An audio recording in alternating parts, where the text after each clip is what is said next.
오늘은 1월 16일입니다. 하나님께서 새로운 날을 우리에게 주셨습니다. 오늘도 여러분 모두 좋은 하루 되시기를 바랍니다. 사도신경으로 우리 같이 신앙을 고백하겠습니다. 나는 전능하신 아버지 하나님, 천지의 창조주를 믿습니다. 나는 그의 유일하신 아들, 우리 주 예수 그리스도를 믿습니다. 그는 성령으로 잉태되어 동정녀 마리아에게서 나시고 본디오 빌라도에게 고난을 받아 십자가에 못 박혀 죽으시고 장사된 지 사흘 만에 죽은 자 가운데서 다시 살아나셨으며 하늘에 오르시어 전능하신 아버지 하나님 우편에 앉아 계시다가 거기로부터 살아있는 자와 죽은 자를 심판하러 오십니다. 나는 성령을 믿으며 거룩한 공교회와 성도의 교제와 죄를 용서받는 것과 몸의 부활과 영생을 믿습니다. 아멘. 찬송가 80장 같이 부르겠습니다. 80장입니다. 옛날 찬송가는 101장입니다. 천지에 있는 이름 중 우리 1절, 2절 부르겠습니다.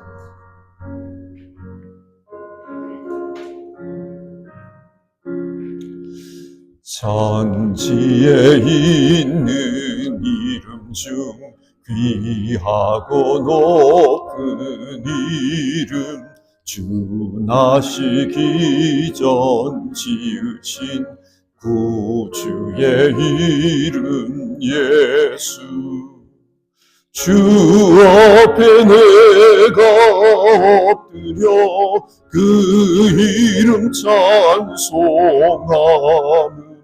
내 귀에 들린 말씀 중 귀하신 이름 예수 주 십자가에 달릴 때 명패에 쓰인 대로 저 유대인의 왕이요 곧 우리 왕이시라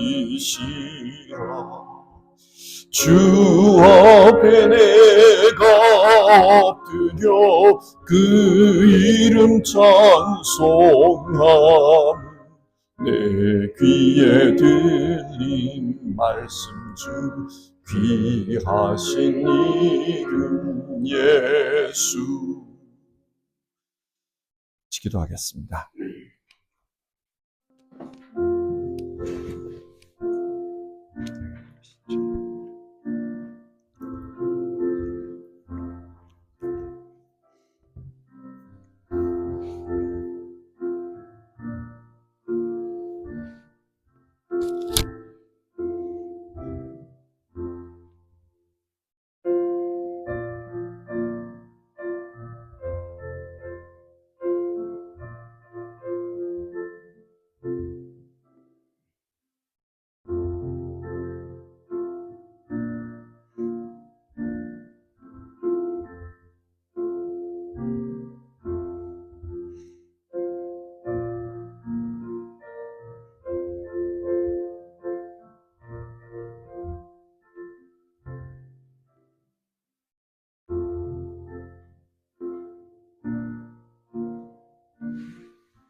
오늘 읽으실 성경 말씀은 요한복음 5장 19절부터 29절까지입니다.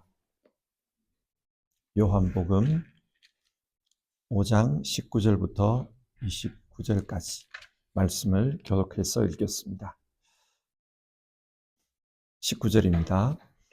예수께서 그들에게 말씀하셨다. 내가 진정으로 너희에게 말한다. 그들은 아버지께서 하시는 것을 보는 대로 따라할 뿐이요 아무것도 마음대로 할 수 없다. 아버지께서 하시는 일은 무엇이든지 아들도 그대로 한다. 아버지께서는 아들을 사랑하셔서 하시는 일을 모두 아들에게 보여주시기 때문이다. 또한 이보다 더 큰 일들을 아들에게 보여주셔서 너희를 놀라게 하실 것이다. 아버지께서 죽은 사람들을 일으켜 살리시니 아들도 자기가 원하는 사람들을 살린다.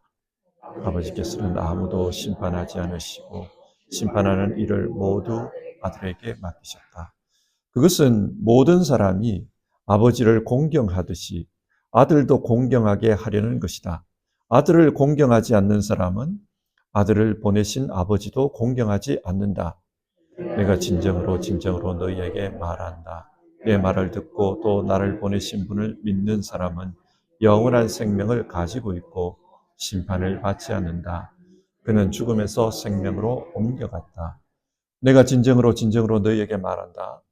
죽은 사람들이 하나님의 아들의 음성을 들을 때가 오는데 지금이 바로 그때이다. 그리고 그 음성을 듣는 사람들은 살 것이다. 그것은 아버지께서 자기 속에 생명을 가지고 계신 것 같이 아들에게도 생명을 주셔서 그 속에 생명을 가지게 하여 주셨기 때문이다. 또 아버지께서는 아들에게 심판하는 권한을 주셨다. 그것은 아들이 인자이기 때문이다. 이 말에 놀라지 말아라. 어둠 속에 있는 사람들이 다 그의 음성을 들을 때가 온다. 같이 읽겠습니다. 선한 일을 한 사람들은 부활하여 생명을 얻고 악한 일을 한 사람들은 부활하여 심판을 받는다. 아멘. 성경을 읽을 때 같은 단어가 반복해서 나오면 그것은 그 단어가 중요하다는 의미입니다. 오늘 본문을 읽어보면 같은 단어가 반복되어 나오는 것을 볼 수 있습니다.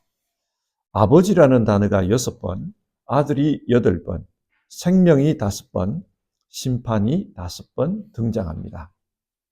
이 사실을 통해 알 수 있는 것은 오늘 본문이 아버지와 아들 그리고 생명과 심판을 강조하고 있다는 것을 알 수 있습니다. 그러므로 우리는 오늘 본문을 읽으면서 하나님 아버지와 예수님의 관계 그리고 생명과 심판에 대해 깊이 생각해 보아야 합니다. 오늘 본문은 5장 1절부터 18절에 나오는 사건에 대해서 예수님께서 부연하여서 말씀하신 내용입니다. 예수님은 베데스다 못 곁에서 38년 동안 걷지 못했던 그 병자를 치유해 주셨습니다. 그런데 그날이 안식일이었습니다. 그래서 유대인들이 안식일에 치료 행위를 해도 되는가 그것을 문제 삼았습니다. 그러면서 예수님을 박해했다고 합니다. 예수님은 그들에게 이런 말씀을 하십니다. 17절인데요. 내 아버지께서 이제까지 일하고 계시니 나도 일한다. 하나님은 안식일에도 일을 하십니다. 안식일에도 사람은 태어나고 있고 안식일에도 태양은 떠오르고 있습니다. 이처럼 하나님께서 안식일에도 우리를 위해 일하고 계시기 때문에 예수님도 일하신다. 그렇게 말했습니다. 이게 문제가 되었습니다. 유대인들은 예수님이 하나님과 자신의 관계를 아버지와 아들의 관계로 말했다. 이것을 문제 삼았습니다. 18절에 이런 말씀이 나오죠. 유대 사람들은 이 말씀 때문에 더욱더 예수를 죽이려고 하였다. 그것은 예수께서 안식일을 범하셨을 뿐만 아니라 하나님을 자기 아버지라고 불러서 자기를 하나님과 동등한 위치에 놓으셨기 때문이다. 이 말씀을 이해하기 위해서는 유대인들에게 아버지와 아들의 관계가 어떤 것인지를 이해하는 것이 요구됩니다. 아버지와 아들, 인간적으로 보면 두 사람은 각각의 개인입니다. 그러나 법적인 관계에서 보면 아버지와 아들은 동등한 권리를 가진 동일자입니다. 예를 들어서 마태복음 21장에 보면은 악한 포도원 농부의 비유가 나옵니다. 어떤 집주인이 포도원을 만들었습니다. 그리고 그 포도원을 농부들에게 새로 주고 멀리 떠났다고 합니다. 포도를 수확할 시기가 되어서 그 주인은 자신의 종들을 보내 새를 받아오게 했습니다. 그런데 농부들이 주인이 보낸 종들을 때리고 혹은 죽였다는 거예요. 그러면서 새를 내지 않았습니다. 화가 난 주인은 마지막에 자신의 아들을 보냈습니다. 내 아들은 존중하겠지. 그런데 농부들은 그 아들마저 죽였다고 합니다. 왜 죽였는가? 그 아들은 주인의 상속자다. 그러니 그 아들만 죽이면은 이 포도원은 우리의 것이 될 수 있다. 그렇게 생각했다는 겁니다. 이 비유에서 우리가 생각해 볼 것은 아버지와 아들의 관계입니다. 한 인간의 관점에서는 아버지와 아들, 각각의 독립된 개인입니다. 그러나 법적인 권리의 측면에서 아버지와 아들은 동일한 권리를 가진 한 사람입니다. 그래서 유대인들에게 아버지와 아들은 서로 다른 존재이지만 동시에 동일한 권리를 가진 동일자로 이해되고 있었습니다. 예수님은 이 관계의 근거에서 이 말씀을 하고 있는 겁니다. 유대인들이 예수님을 죽이려고 한 것은 자신이 하나님의 아들이라고 했기 때문입니다. 어떻게 자신을 하나님과 동등한 위치에 놓을 수가 있는가? 이것은 신성모독이다. 그렇게 생각한 것입니다. 그러나 예수님은 그렇지 않다는 거예요. 그래서 지금 이 상황에서 자신과 하나님의 관계를 사람들에게 설명을 해주고 있습니다. 그래서 오늘 본문에서는 예수님이 어떻게 자신과 하나님이 동등한 관계라는 것을 말씀하는지 우리는 그것을 보아야 합니다. 자, 성경 본문을 같이 보겠습니다. 19절인데요. 내가 진정으로 너희에게 말한다. 아들은 아버지께서 하시는 것을 보는 대로 따라할 뿐이요. 아무것도 마음대로 할 수 없다. 아버지께서 하시는 일은 무엇이든지 아들도 그대로 한다. 아버지와 아들은 하는 일이 같다라는 거예요. 그래서 그 일을 통해서 하나라는 것을 알 수 있다. 그걸 말하는 겁니다. 19절에서 아들도 그대로 한다. 이 말씀에서 그대로라는 말에 주목해 봅시다. 헬라어로 보면 호모이오스라는 단어인데 똑같이라는 뜻입니다.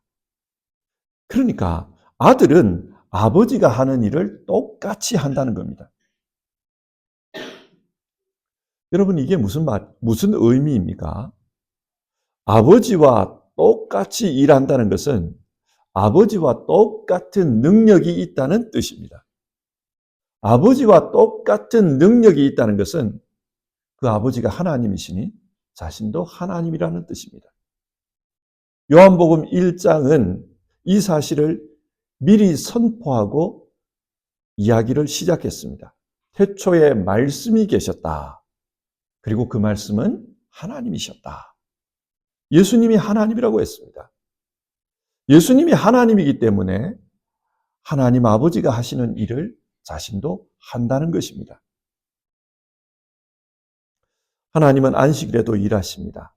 그렇기 때문에 이 세상이 혼란 없이 잘 운영되고 있습니다. 지구가 돌고 있고요. 태양이 떠오릅니다. 먹을 것과 마실 것이 공급되고 있습니다.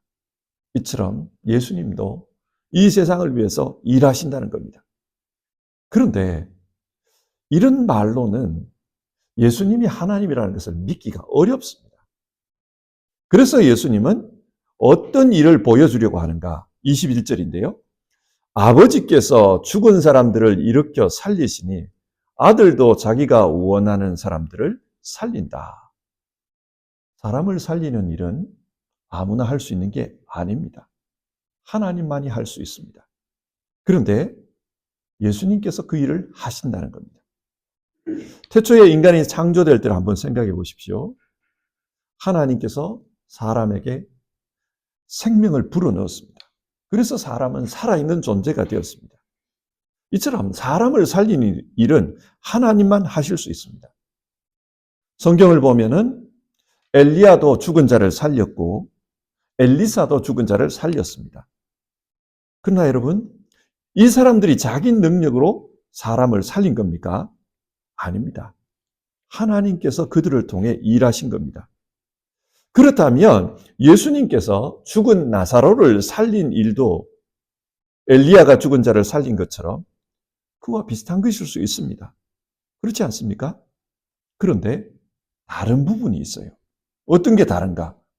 24절을 보면 내가 진정으로 너희에게 말한다. 내 말을 듣고 또 나를 보내신 분을 믿는 사람은 영원한 생명을 가지고 있고 심판을 받지 않는다. 그는 죽음에서 생명으로 옮겨갔다.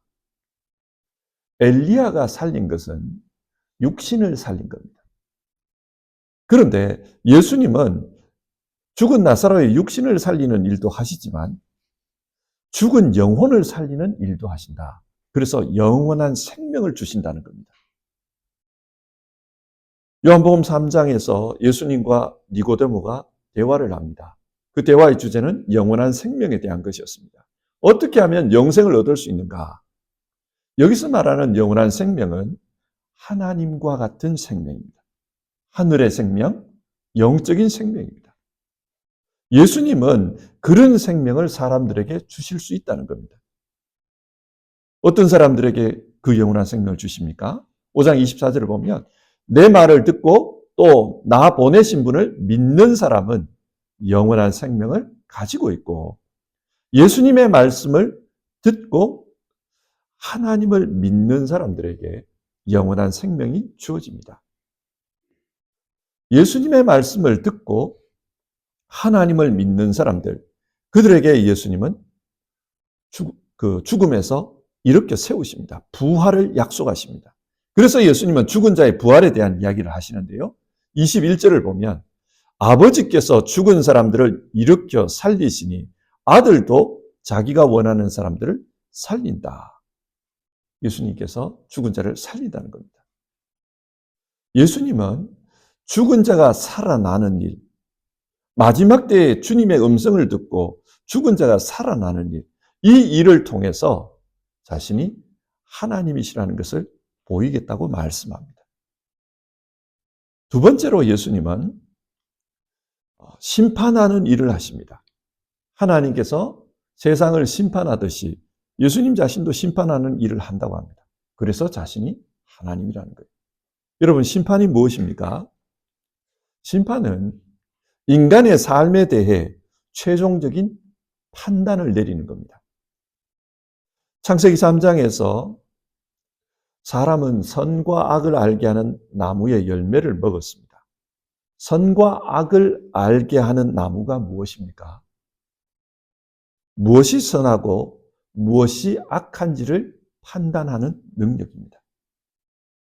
사람들은 선악과를 먹은 후 계속해서 선과 악을 판단하면서 살아갑니다. 그런데 문제는 그 판단의 기준입니다. 어떤 기준으로 선과 악을 판단합니까? 자기에게 좋은 것은 선이라고 말하고 자기에게 안 좋은 것은 악이라고 말합니다. 그러다 보니 사람들은 전부 자기 중심적으로 세상을 판단하면서 살아갑니다. 그런데 우리가 사는 세상을 보면 내게는 좋지 않더라도 전체를 위해서는 좋은 일들이 있습니다. 그렇기 때문에 자기 중심적으로 선악을 판단하는 것은 전체를 위해서는 좋지 않을 때가 많습니다. 그래서 하나님은 선악을 판단하는 열매를 먹지 말라고 한 겁니다. 이 선악을 판단하는 열매를 먹지 말라. 먹는 날에는 죽으리라. 하나님은 인간이 자기 기준으로 선악을 판단하면 이 세상에 불행이 온다는 것을 아셨습니다. 예를 들어 유럽이 산업혁명을 통해서 경제를 굉장히 발전시켰습니다. 그런데 그렇게 해놓고 보니까 이 문제가 심각해요. 환경 문제가 생긴 겁니다. 그래서 이런 식으로 경제를 발전시켜서는 곤란하다, 그렇게 생각을 하는 거죠. 그런데 이 유럽이 한 것을 보고 가난한 나라들이 따라서 합니다. 공장을 짓고 거기서 연기를 뿜으면서 공장을 가동합니다. 그리고 그 공장을 통해서 경제가 발전을 하죠. 그런데 이렇게 하면은 다 망하는 거예요. 모든 나라가 공장을 막 돌리면 지구는 병들고 다 망합니다. 선과 악을 자기 중심적으로 판단하면은 내게는 경제 발전이 되고 좋을 수는 있습니다. 그런데 전체가 망할 수가 있습니다. 그래서 선과 악은 사람이 판단하면 안 되고 하나님이 판단해야 된다. 하나님의 판단을 따라가는 것이 우리 전체를 위해서 좋은 거다. 성경 그렇게 말합니다. 22절과 23절을 한번 보십시오. 하나님께서는 아무도 심판하지 않으시고 심판하는 일을 모두 아들에게 맡기셨다. 그것은 모든 사람이 아버지를 공경하듯이 아들도 공경하게 하려는 것이다. 하나님께서 이 심판하는 일을 아들에게 맡겼습니다. 그렇기 때문에 예수님에게 사람을 살리는 일도 사람을 죽이는 일도 자기 권세로 가지고 있습니다. 언제 생명과 죽음의 심판이 내려집니까? 25절을 보시면요. 내가 진정으로 너에게 말한다. 죽은 사람들이 하나님의 아들의 음성을 들을 때가 오는데 지금이 바로 그때다. 그리고 그 음성을 듣는 사람들은 살 것이다. 주님의 말씀을 들을 때 그때가 생명과 심판이 결정나는 때라는 겁니다. 요한복음 3장에서 이미 이 말씀을 하셨죠. 하나님께서 아들을 세상에 보내신 것은 세상을 심판하려는 것이 아니라 아들을 통하여 세상을 구원하시려는 것이다. 그런데 아들을 믿는 사람은 심판을 받지 않지만 믿지 않는 사람들은 이미 심판을 받았다. 그런 말씀을 했습니다. 하나님은 사람들을 구원하기 위해 예수님을 보냈습니다. 그리고 예수님을 통해서 그 말씀을 듣고 구원에 이르도록 길을 열어주셨습니다. 하지만 믿지 않는 자들도 있다는 거예요. 그리고 믿지 않는 자들은 믿지 않기 때문에 이미 심판을 받았다. 그 말입니다. 예수님은 지금 말씀하고 계십니다. 그 음성을 듣고 순종으로 나가는 사람들은 생명을 얻지만 그렇지 못한 자들은 심판을 받을 것이라고 합니다. 28절과 29절이요. 무덤 속에 있는 사람들이 다 그의 음성을 들을 때가 온다. 선한 일을 한 사람들은 부활하여 생명을 얻고 악한 일을 한 사람들은 부활하여 심판을 받는다. 예수님의 음성을 듣고 생명을 얻는 사람들도 있지만 심판을 받게 되는 사람들도 있다. 그런 이야기를 하고 있습니다. 예수님은 마지막 때에 심판하는 일을 하십니다. 하나님이 하시는 그 일을 하시기 때문에 이분이 하나님의 아들 하나님이시라는 겁니다. 자, 오늘 말씀을 한번 정리를 해봅시다.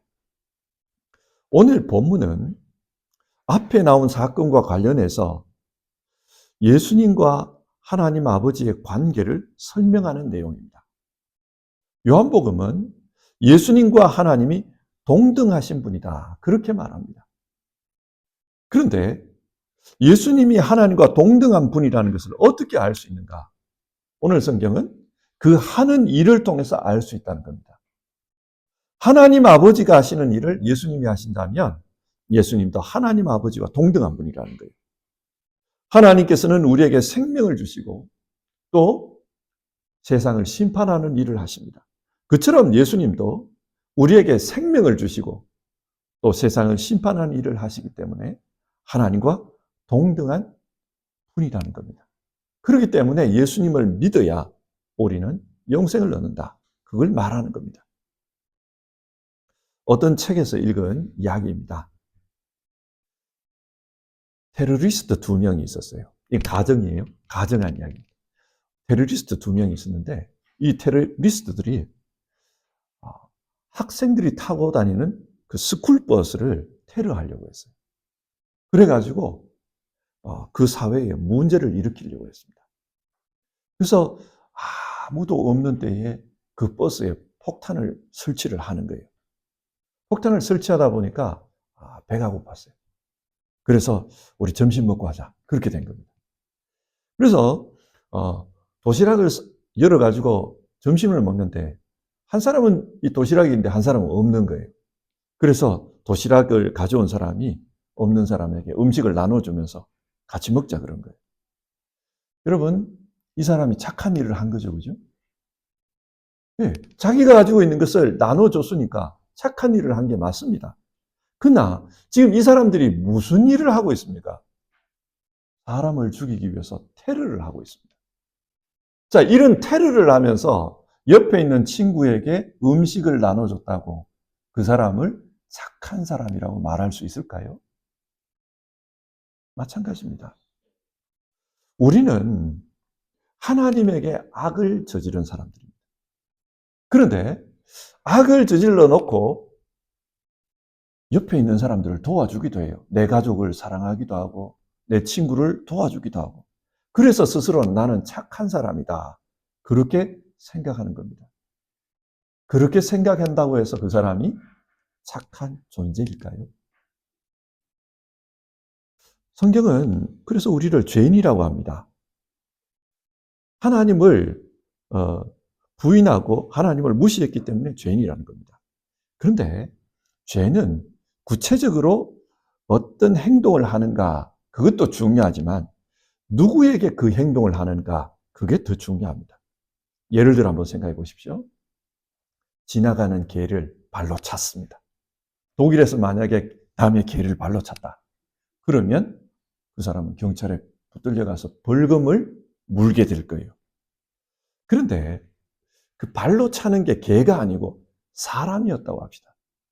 사람을 축구공을 차듯이 발로 찼습니다. 그러면 이 사람은 경찰에 끌려가서 어쩌면 구치소에서 며칠간 고생하고 나올 겁니다. 근데 만약 그 발로 찬 사람이 그냥 사람이 아니라 독일을 순방한 영국 국왕이었다고 합시다. 영국 국왕을 발로 막 차버렸습니다. 그러면 그 사람은 어떻게 될까요? 좀 많이 심각한 벌을 받게 될 겁니다. 이건 국가 간의 외교적인 문제가 되기 때문에 심각한 벌을 받게 될 겁니다. 마찬가지입니다. 어떤 한 사람을 불신하는 것과 하나님을 불신하는 것은 다릅니다.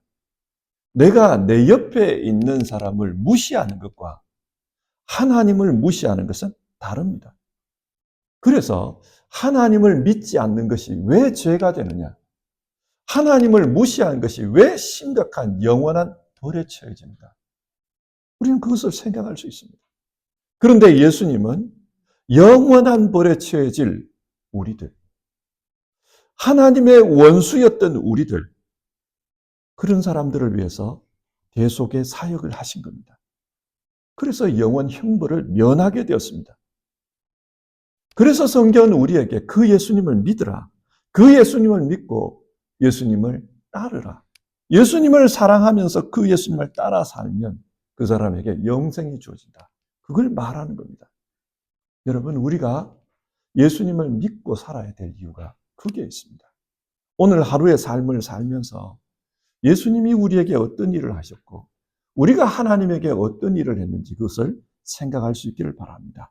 그리고 주님, 내가 주님께 감사하며 주님을 사랑하며 살겠습니다, 그런 마음으로 하루를 시작했으면 좋겠습니다. 우리 94장 같이 찬송하고요, 기도하는 시간 가지겠습니다. 94장 1절입니다. 94장 주 예수보다 더 귀한 것은 없네, 1절 부르고 기도하겠습니다. 옛날 찬송가는 102장입니다.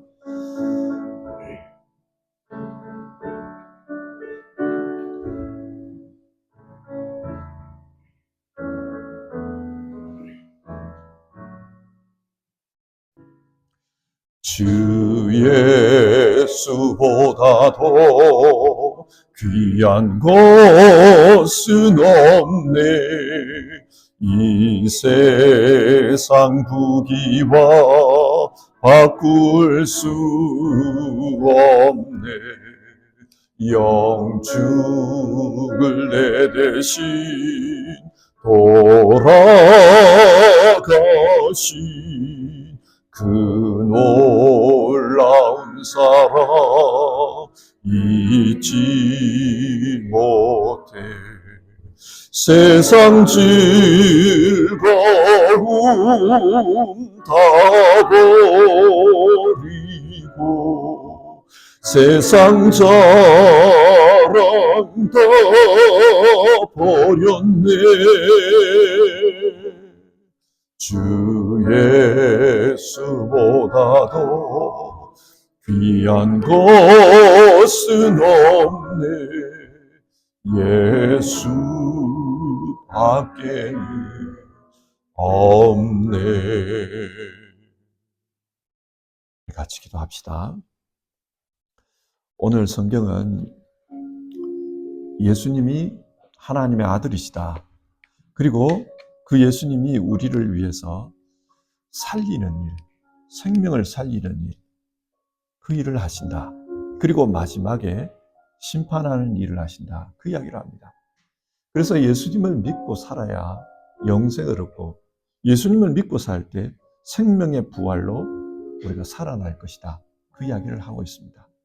오늘 하루를 시작하면서 주님, 나는 하나님의 원수였고, 나는 하나님을 무시하든 부인하든 그런 자였는데, 그런 나를 주님께서 구해 주셨습니다. 나는 내가 한 일이 심각한 죄라는 것을 깨닫지 못하고 그렇게 살 때가 많았습니다. 그런데 성경은 그것이 우리에게 얼마나 무서운 결과를 가져오는지를 말해주고 있습니다.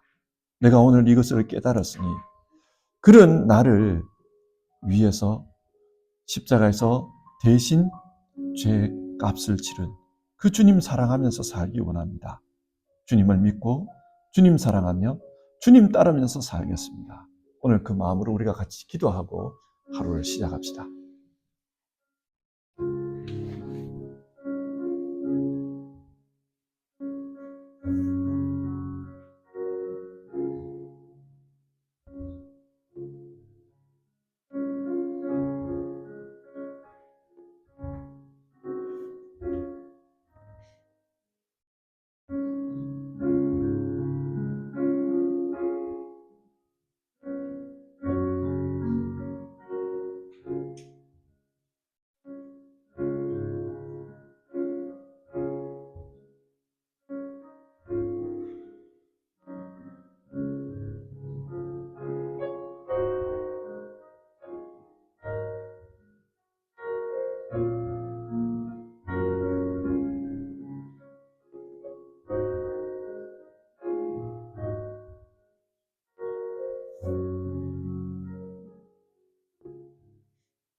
하나님, 오늘 성경을 통해서 예수님이 어떤 분이고 예수님께서 우리에게 어떤 일들을 하셨는지 그것을 살펴보았습니다. 우리가 아직 죄인 되었을 때에 예수님은 십자가를 지어 주셨습니다. 우리가 하나님의 원수로 있을 때에 예수님은 우리를 하나님과 화목케 하기 위해서 자기 자신을 희생하셨습니다. 그 예수님을 믿고 살아가는 것이 우리가 영생을 얻는 길이고 심판에서 구원받는 길이라는 것을 오늘 성경은 말합니다. 주님, 예수님을 잘 알고 살게 하옵소서. 그 예수님을 믿고 마음으로 진심으로 사랑하면서 주님을 따라가는 우리 모두 될 수 있기를 바랍니다. 하나님, 오늘 하루 아침 시간을 하나님께 드리며 예수 복음을 생각하며 기도하는 모든 주님의 사람들, 이분들에게 하나님께서 은혜 주시기를 바라고 이분들의 마음속에 예수님으로 충만하게 하시기를 바라고, 그래서 예수님 따라 살아서 예수 열매 많이 맺는 그런 귀한 삶들 다 되도록 도와주시옵소서.